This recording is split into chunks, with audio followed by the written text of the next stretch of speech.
Fatos e versões. O que vai impactar a sua vida agora no Café com Política. No Café com Política, a gente está recebendo hoje o ex-ministro dos Direitos Humanos, ex-secretário estadual de Direitos Humanos, ex-deputado federal Nilmário Miranda. Ele que, antes de tudo, é jornalista como a gente. Bom dia, bem-vindo aqui ao Café com Política, Nilmário. Bom dia, Rodrigo. Bom dia, Delma. Bom dia. Bom, Nilmário que está lançando na segunda-feira agora um livro chamado Histórias que Vivi na História. Para você que está na nossa live, inclusive, eu estou mostrando agora o livro que ele vai lançar na segunda-feira. E é um relato de muitos anos de militância política daquilo que ele viu acontecer. E é claro que não dá para a gente desvincular a questão da ditadura, a questão do golpe de 64, que é algo muito marcante na vivência de todos vocês que combateram a ditadura, né, Nilmário? Mas de maneira geral, o que você relata nesse livro que você está lançando em breve aí? Olha, eu morava na cidade de Teófilo Otoni, e logo depois do Concílio Vaticano II, que a igreja fez uma opção preferencial pelos pobres, dando uma guinada de milenar, e logo depois da Revolução Cubana, quer dizer, jovens barbudos afrontando o principal país do mundo, o império militar, econômico, de comunicação, e durante uma crise no Brasil, que houve a tentativa de um golpe em 61, depois da renúncia de Jânio Quadros, e aquele golpe falhou, e teve o plebiscito de 63, é uma época de política intensa. O povo optou pelo presidencialismo, essa reforma de base do João Goulart. E o golpe. Eu era um garoto, despertei para militância em 62, há 56 anos atrás, e me engajei naquela luta pelas reformas de base. Nossa cidade, era impensável uma universidade, nossa região, Vale do Mucuri, Jequitinhonha. Quando passava alguém no vestibular, a gente botava faixas na avenida principal, na praça principal, com o nome dos alunos, dos 3, 4 que passavam por ano. A gente queria reforma do ensino, reforma agrária, reforma de soberania nacional, controlar a remessa de lucros. E veio um golpe. Foi um choque. Eu não tinha completado 17 anos. O golpe é como caiu um mundo da sua cabeça. Isso é muito duro. Mas ali já teve reflexo. Meu pai foi preso, por exemplo, 74 prisões, né? Na pequena Teófilo Otoni. Um golpe sem resistência. As pessoas, os partidos, o PCB, o PTB, os partidos populares, os que apoiavam o Jango, achavam que o esquema militar ia impedir o golpe. E houve um golpe sem resistência, durou 21 anos de ditadura. Então vem para Belo Horizonte, eu vou dividir em várias fases. Em BH, a resistência à ditadura até o AI-5, que é o terror de Estado. Aí vi minha primeira prisão em 68, no DOPS, que 32 dias, distribuindo um panfleto aqui perto da Mannesmann. Isso me gerou 3 anos de condenação e perda de direitos políticos. Imagina um simples papel mimeografado de péssima impressão na época. Aí depois, o que é entrar na clandestinidade? Qual jovem sabe disso hoje? O que é? Eu estudava ciência econômica, era colega da Dilma, no CEF, na Faculdade de Ciência Econômica, militante de um grupo político chamado POLOP. E o que é clandestinidade? Né? Quando veio o AI-5, era ou ir para o exterior, para o exílio, ou esperar para ver o que ia acontecer, ou mergulhar na clandestinidade, mudar de nome, de cidade, largar a faculdade tão duramente conquistada, 2 anos e meio de ciência econômica, largar a namorada, largar a cultura, a vida, a juventude, e mergulhar com outro nome, pulando de cidade em cidade, para poder, né, como foragido. Nilmário, chama atenção, desculpa só interromper um pouquinho, mas é porque você dizer qual jovem que sabe disso hoje.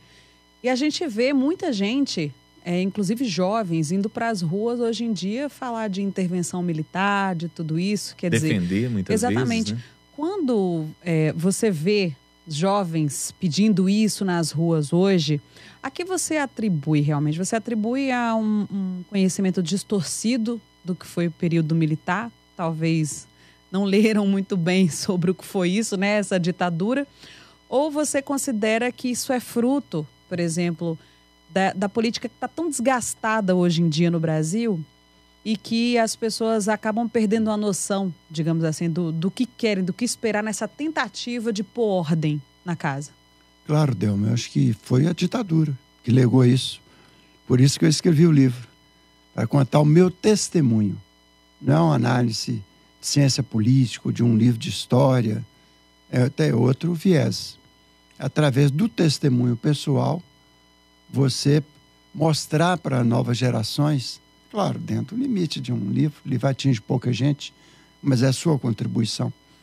Na verdade, a ditadura causou prejuízos extraordinários ao país. Nós tínhamos um sistema partidário que estava se construindo. Os partidos tinham sido criados logo depois do Estado Novo, depois da Segunda Guerra, ali que começou o PSB, PTB, o DN, e o Partido Comunista estava na ilegalidade, infelizmente, desde 48. Mas, de toda maneira, aquele sistema acaba com a ditadura e impõe 2 partidos, a ARENA e MDB. Faz cassações em série, leva milhares de pessoas às prisões, ao exílio, intervém em 1.300 sindicatos, quebra a atividade popular. A atividade estudantil era toda ela quase que proibida, fazia a pesada proibição. Proibiu a política, só valia a política imposta pela própria ditadura. Isso aí tem um peso, tem uma consequência, são gerações que vão... E depois, a transição não foi uma transição que a gente sonhava. Por exemplo, os mataram, torturaram, fizeram desaparecer pessoas, crimes contra a humanidade, ficaram impunes. Toda a corrupção no período daqueles 20 e poucos anos, 20 anos de ditadura e mais 3 de transição, ficaram perdoados. Isso tem um preço para o país, né? 20 anos, durante esse período, a maior parte do tempo com censura à imprensa, censura às artes, censura à música, ao teatro, ao cinema. Claro que isso tem um prejuízo. Instituições levam décadas para se construir, né? A gente começar tudo de novo. Foi a Constituição de 88, que agora está sendo jogada no chão. Mas foi ela que... Foi o pacto, né, que a gente fez para sair da ditadura. É importante dizer isso. E como é que refletir na vida de uma pessoa como eu, como centenas e centenas de jovens, as prisões, a tortura, o isolamento da sociedade. Quando eu saí das prisões, eu tinha 28 anos, não sabia fazer nada. Tive que largar tudo, abandonar tudo sem documento e começar tudo do zero. Eu escolhi aqui a região industrial, aqui Contagem, a região do Barreiro, Ibirité, Betim, essa metropolização forçada, aquele esquema da ditadura, crescimento e miséria, gerou um monte de metrópoles cheias de favelas, sem saneamento, sem nada, sem o direito à cidade. A pessoa ganhava uma casa, perdia o direito à cidade. Uma casa precária, de modo geral. Então, esse legado da ditadura é importante lembrar. E um reflexo que a gente sofre até hoje. Você está citando essa questão metropolitana, as dificuldades que até hoje a gente vive em saneamento, em transporte, em infraestrutura urbana, de uma maneira geral, muitas vezes decorre dessa época. Gente, para quem está interessado nesse livro que o Nilmário está lançando, só para prestar um serviço, o livro Histórias que Vivi na História, o lançamento é na segunda-feira agora, no dia 16, às 6 horas da tarde, no Museu Histórico Abílio Barreto, que fica ali na Avenida Prudente de Moraes, número 202, na cidade Jardim, em Belo Horizonte. Para você que está na live, eu vou mostrar mais uma vez aqui a capa do livro, e a capa do livro tem uma foto histórica, inclusive, em que o Nilmário e alguns companheiros estavam jogando pedra no DOPS, que é uma foto histórica, uma foto muito interessante, que inclusive o jornal O Tempo publicou quando o golpe militar completou 50 anos, um caderno especial muito bacana que foi feito pela editoria política, a editoria de política do jornal O Tempo. Mas, Nilmário, a gente tem o tempo finito aqui no rádio e eu não posso deixar, e a gente não vai deixar também, de perguntar, de falar um pouquinho sobre a política atual. A gente precisa falar um pouquinho disso. Você é um militante histórico do Partido dos Trabalhadores, foi o primeiro ministro da área dos direitos humanos na história do Brasil. E a gente esteve agora recentemente no governo Pimentel, na Secretaria de Direitos Humanos e Cidadania. E o governador está enfrentando agora e vai enfrentar uma campanha muito dura, uma campanha muito difícil diante das dificuldades que o Estado enfrenta, nível de popularidade baixa, e ele vai tentar a reeleição. Na sua opinião, o que o PT tem que fazer para tentar se manter no governo do Estado, mesmo diante dessas dificuldades que se anunciam e de uma campanha muito polarizada com o senador Antônio Anastasia? Falar a verdade, sempre. O que aconteceu? No governo nós tínhamos a convicção que ao iniciar o ano de 18, nós não teríamos parcelamento de salário, atraso de repasse a prefeituras. No entanto, não conseguimos plenamente. E mostrar qual que é o peso do governo federal, o cerco que fez a Minas, e qual que é o peso da herança deixada. Um déficit alto, um Estado sem planejamento, um Estado inchado. E dizer isso, ele vai ter debates frente a frente com o ex-governador. Que esse ex-governador pode criticar o atraso de salário? Claro que não. Ele legou um déficit brutal para o Estado, e um Estado inchado. E esse governo teve um golpe nesse período, um golpe que a gente chama de midiático, parlamentar, judicial, que fez um cerco ao governador também. Tipo eles fizeram com a Dilma. E colocar esse debate claramente. Nós vamos lançar a Dilma ao Senado. É uma maneira também de não deixar dúvidas sobre o que se passou no país agora, passado 2 anos. Muita gente foi às ruas pedir a saída da Dilma como se ela fosse responsável por uma crise que era uma crise mundial, que era uma crise do capitalismo, atribuindo tudo a ela. E o país piorou de lá para cá. Tudo piorou. Basta andar nas ruas em Contagem, em Belo Horizonte, em Betim, Divinópolis, Juiz de Fora, quantidade de morador de rua assustadora, e crescendo em decorrência do aumento do desemprego, com o corte de políticas sociais mitigadoras da miséria, o Brasil praticamente voltando ao mapa da fome. São retrocessos que aconteceram no país. Então é hora também de colocar a verdade, de debater com transparência, não fugir também do debate sobre erros. Claro que a Dilma não errou ao escolher Joaquim Levy. Errou, depois tirou, corrigiu o erro. Hoje ela admite e discute isso claramente. Mas para poder mostrar qual que é a real situação do país e do Estado, você tem que entrar num debate com transparência, um jogo da verdade. Exatamente, sobre essa questão de debate, Neymar, então eu te pergunto, porque o que muito se questiona é que há muito tempo o governador Fernando Pimentel não concede entrevista, ou ele não aparece assim num veículo de comunicação, ou mesmo como uma forma de levar a informação para a população.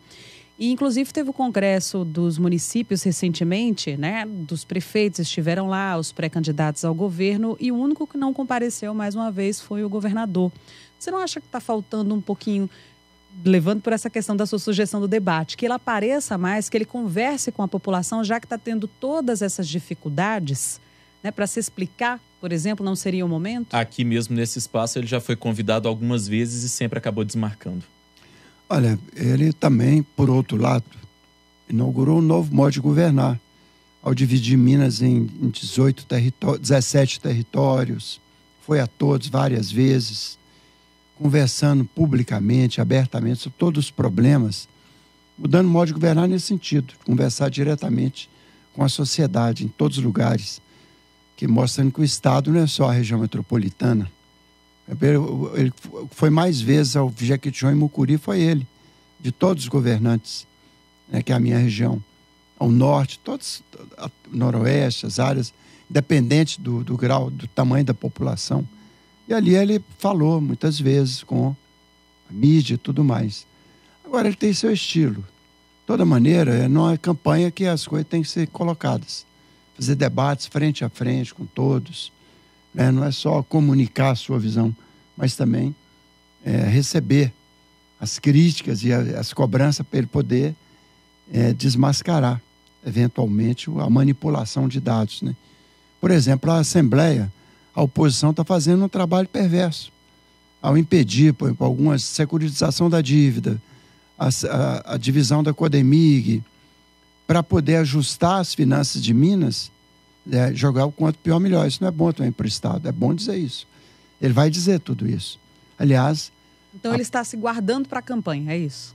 Ele está governando, né? Porque ele sabe a dificuldade da situação que está enfrentando. Agora, eu sou muito amigo dele de décadas, né? E uma vez eu viajando com ele, nós comentamos a situação do estado que ele recebeu. E nós comentamos o seguinte: ora, se tivesse bom o estado de Minas Gerais, tinha sido eleito o sucessor do Anastasia, era o Pimenta da Veiga. Se ele ganhou no primeiro turno, porque a população estava descontente. Ele delegou a tarefa de consertar os erros, de corrigir o estado. Eu acho que assim que o Brasil retomar a senda de algum crescimento, Minas vai deslanchar. Minas está preparada. Nós estamos aqui na cidade industrial. Isso aqui era um parque industrial. Hoje não é mais. O estado desindustrializou, não tem planejamento, passou a depender só de uma commodity agrícola e mineral, que depende do comércio externo. Os preços são fixados lá fora, nas bolsas. O estado sempre foi um estado que tinha um acesso à soberania. Então, recompor o desenvolvimento a partir das regiões, de forma descentralizada, resgatar as cadeias produtivas, isso é fundamental para o estado voltar a funcionar. Ou alguém acha que Minas vai voltar a funcionar na plenitude, só vendendo minério a preços vis ou vendendo uma commodity agrícola? Isso não é um modo de uma economia funcionar. Isso aí nós fizemos, resgatar o planejamento, reorganizar as instituições, preparar para o desenvolvimento. O estado está preparado. Muito bem, nós conversamos com Nilmário Miranda, ex-ministro dos Direitos Humanos, ex-secretário estadual de Direitos Humanos, pré-candidato a deputado federal neste ano, mais uma vez. Ele que já foi deputado federal também, né, Nilmário? Vai 4 disputar vezes. mais uma vez. Pois é. Gostaria de agradecer a sua participação, a sua vinda aqui ao Café com Política e desejar, inclusive, sucesso nesse empreendimento do livro Histórias que Vivi na História. Eu que agradeço. Obrigada, Nilmário. Bom dia para você. Bom dia, Delma.